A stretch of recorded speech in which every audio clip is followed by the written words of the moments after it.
Building communities for your e-commerce brand can be extremely powerful, but also extremely difficult. Hi, I'm Daniel Burstein, Director of Editorial Content at MarketingSherpa. We're here at the MarketingSherpa Media Center at IRCE, and I'm joined now by Alexis Ohanian, the Executive Chair and Co-Founder of Reddit. Thanks for joining us, Alexis. Thank you for having me.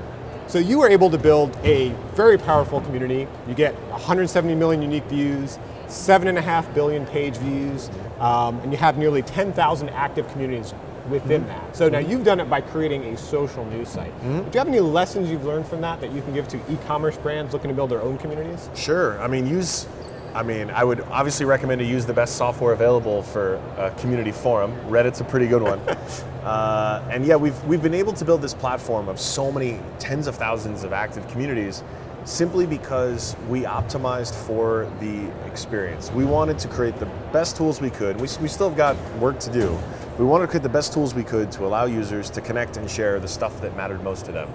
And what I've noticed is, you've got communities if you're into cats, if you're into like GIFs of baby elephants, or if you're into, the Chicago Bears, there's a community for you.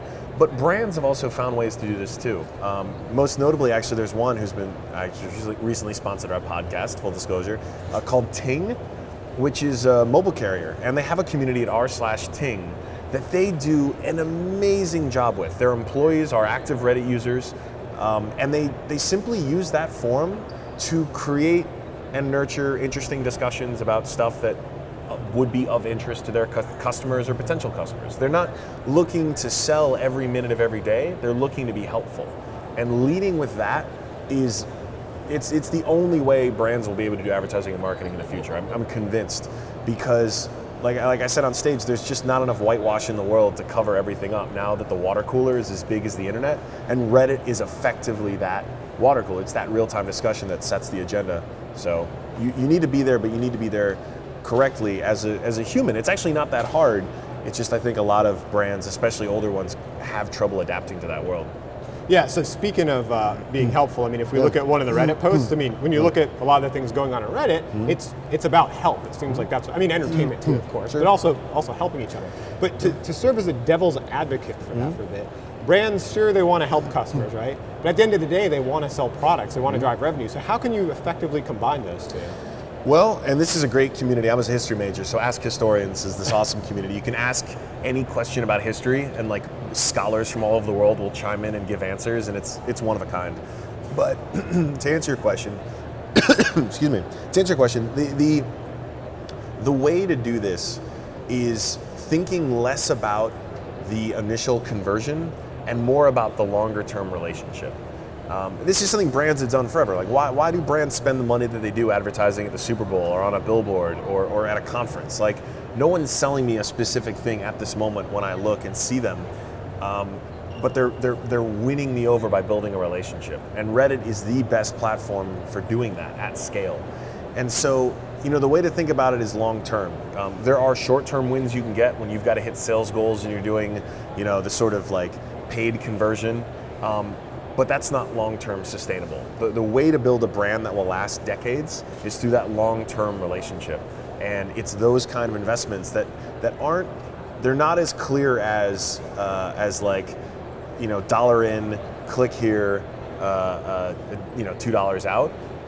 They're much longer term, but it's something that's been fundamental to advertising since the first agencies opened up. It's just something that no one is really doing really outside of a few platforms in the age of social, because every one of the others is really much more about that transaction, that moment, instead of really building that relationship. Well, and actually now that you mention that, also about customer information. So I think you have some pretty passionate views on privacy. Yeah.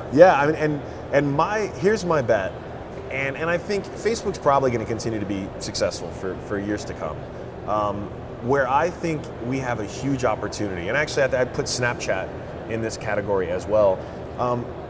We both have this amazing ability to get hundreds of millions of people talking and communicating and connecting really authentically about stuff that matters to them without having to know a lot about them.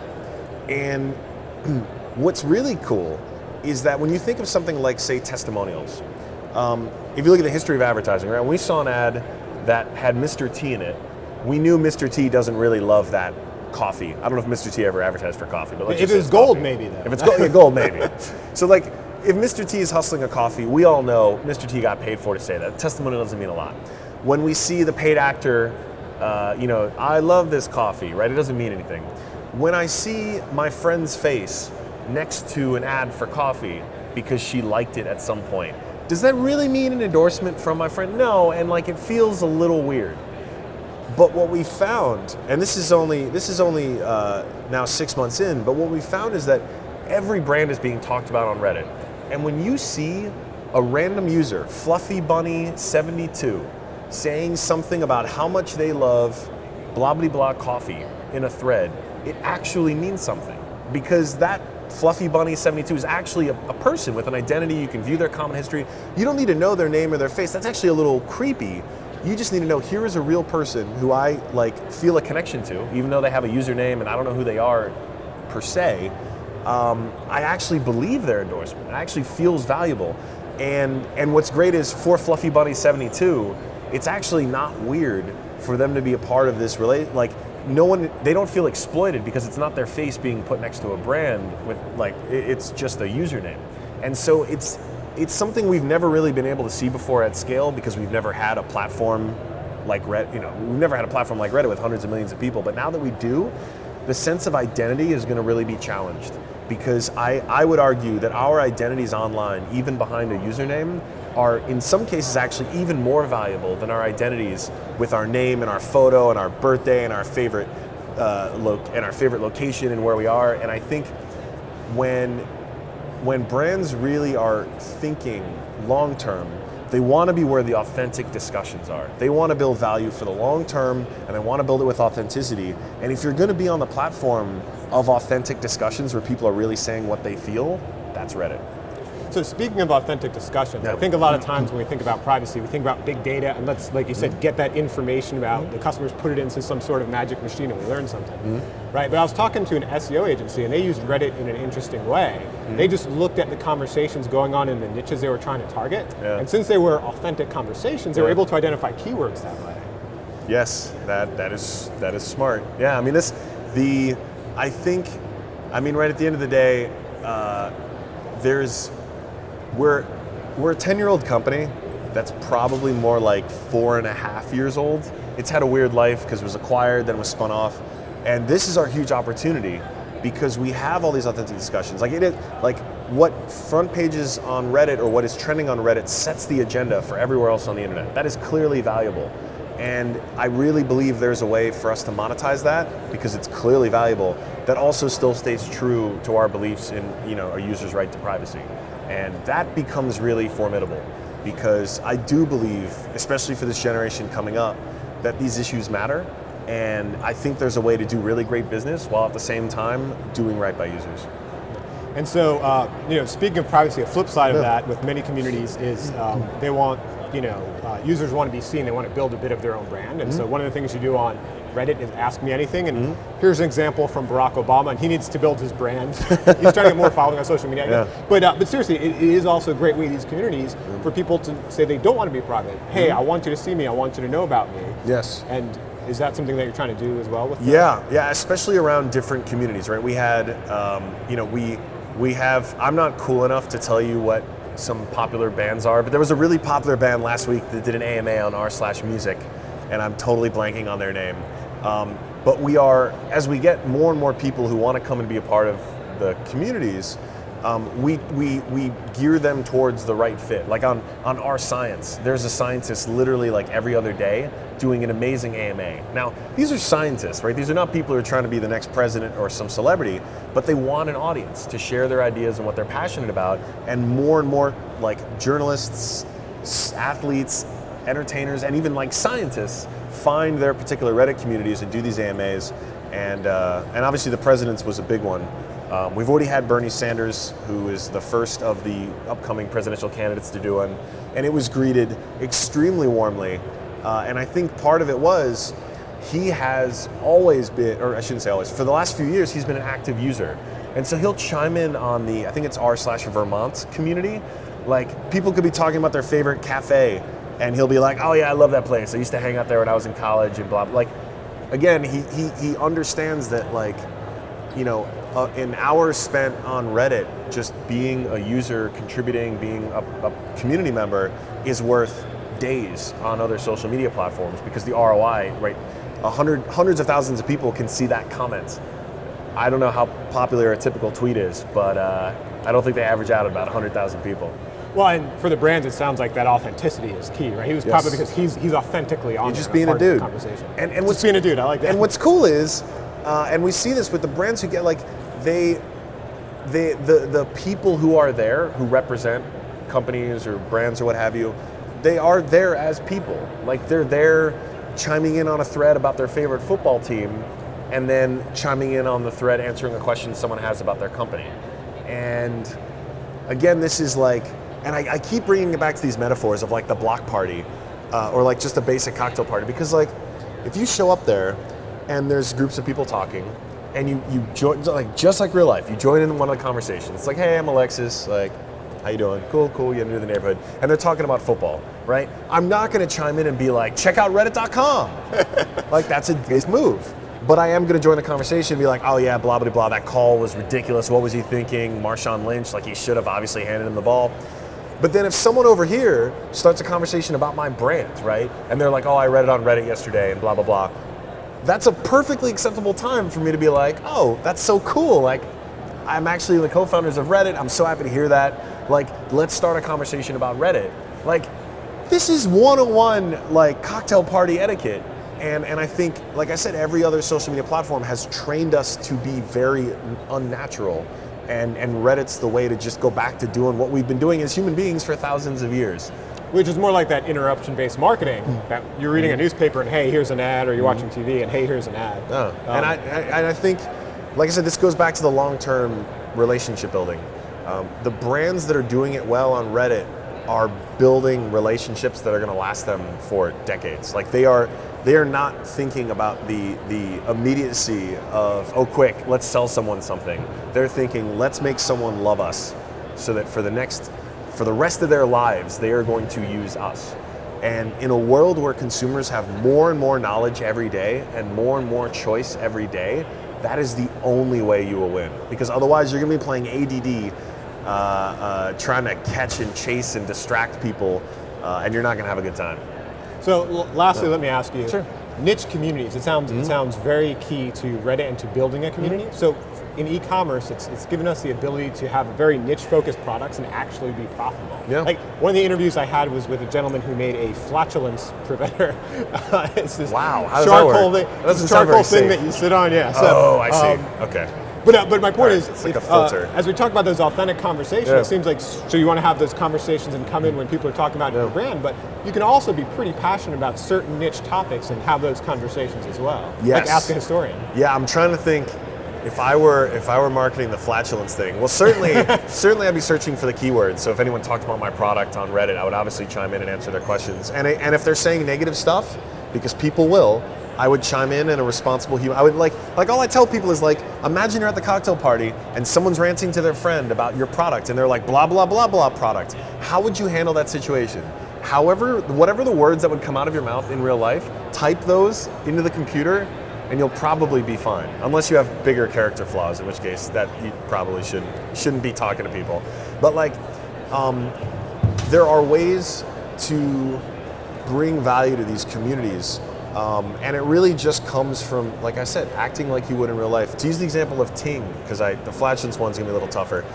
There are niche communities on Reddit about, like, there's r/frugal, r/personal finance. There are communities all around saving money and being thoughtful and, like, trying to budget and all that stuff. And one of Ting's big hooks is that it's way cheaper and way easier than any other mobile carrier. So instead of just, like, showing up on a thread that's like, it's someone having a discussion about how can I save some money on some cell phone, on my cell phone fees, they're not gonna. It's the difference between showing up on the thread and being like, sign up for Ting.com, here's 20% off, and being like, hey, actually, check your bill for XYZ. Who's your provider? Oh, I see it's so-and-so. One of the ways they try to fuck with you, is that, like, they'll sneak in this fee and that fee, but don't worry, you can call up and get those removed. And from that response because you're looking at my profile, who I am. You already know that I'm a representative from a company, but what I'm doing in that moment is not shoving a business card in your face at the cocktail party, it's actually trying to solve your problem. And if I do a good enough job, maybe you'll be like, oh wow, hey, tell me more about Ting. But it doesn't even matter because we just had an exchange between two people. If that were a cocktail party, maybe a few people would have heard it. Maybe a few of those people would have been like, oh cool, Ting, I'm gonna check this out. But because it happened on Reddit, 500,000 people can see it within a few hours. And so you can't just be thinking about that one person you're responding to, because every one of these other platforms, right? If you're hitting someone back on Facebook on your page, you're only talking to people who have already liked your stuff. If you're responding to someone on Twitter, the only person who's basically going to see it is that person. When you respond authentically to someone on Reddit, the entire internet can see it. And that is where the value is, because now you were just an awesome human being at a cocktail party that millions of people attended. So another way marketers and brands are trying to connect with their customers is through content, right? A lot of brands are trying to become publishers now. I think you guys are trying to publish some of your own content as well, right? Yeah. Well, we realized so we launched the podcast a couple months ago, it just broke 1 million downloads. We launched an editorial, sort of hand-curated weekly newsletter. Like I said, like insanely high open rates, over 45%. We've realized Reddit has this just unfair advantage of 24/7 relevant, interesting, amazing content that's either created there or curated. How can we find ways to distribute it however people want to consume it? There are plenty of people who are going to still use Reddit on mobile, still use Reddit on their desktop, and we'll get those right. But what about audio? What about, like I said, email with the newsletter? And then of course, video, which everyone is obviously talking about now. We went and got the best people we could, Jordan Opplinger and Stephen Greenwood from Vox Media, who are running that video team. And we're gonna be shipping, you're gonna see some just awesome video in the months to come. And it's a way for brands to, like I said, come correctly, to show up at the block party with a bottle of wine and be like, here is something we made with Reddit, Reddit Incorporated, that we think you're gonna like. And what's so cool is everyone's doing it, right? Everyone's getting into video now because they know, finally brands are starting to realize that TV is irrelevant. And where we have that unfair advantage is everyone else wants to make content and hope that there's an audience for it. When we make content, we make it with the audience. So when we want to, what community do you want to reach? Do you want to reach a slow cooking community, or do you want to reach football fans? Do you want to reach people who love technology and business? We have communities for all those. We go to those communities and say, hey, like literally I post on it, I say, hey, it's Alexis. We're really excited about making this series about XYZ. We want your guidance. Who do we need to talk to? You are the business community. You're the futurology community. You're the MBA community. Who should we be profiling? Or we want to do this thing about X. What do you think about it? And we've done this so far with the podcast and the newsletter, with all the original content we made, and the response is overwhelmingly positive, because instead of just getting an audience after the fact, you invest in the audience from the very beginning and help them help you build it. So not only is it better, but you have people who are incentivized, who feel like they're EPs on the project because they helped bring it to fruition, and we know we couldn't do it without them. And so everyone's happy. Like, the brand comes correctly, we get this amazing content that takes interesting threads and ideas from Reddit, makes them even bigger, helps us connect dots that like the communities alone couldn't do, and then present it back to them. And it's this amazing symbiotic relationship that also is, a pretty good business too. Awesome, and I guess it comes back to having that authentic conversations with your customers, trying to involve them in those conversations. That's it. Thank you for your time, Alexis. Thank you very much. And thank you for watching. You can get more tips and tactics and case studies and industry data at MarketingSherpa.com.